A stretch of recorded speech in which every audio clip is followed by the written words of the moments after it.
Ось ми вже всіх котиків погодували. Прийшли провідати нашого сірого, якого ми сьогодні кастрирували. Да, сіроманець? Все, він вже буде хороший хлопчик. Не буде бігати за нашими кошечками. У підвалі тепло. Ось наша мурза, ми її не загубили. Десь вона вже ділася, он туди побігла. У підвалі тепло. Їжа ось тут є, сірому. І сюди ще й ночою приходять другі котики. З того будинку приходять.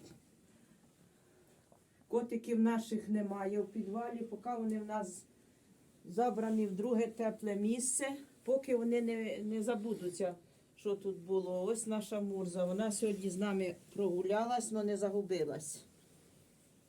Камери працюють, ми все бачимо, спостерігаємо. Все, йдемо додому.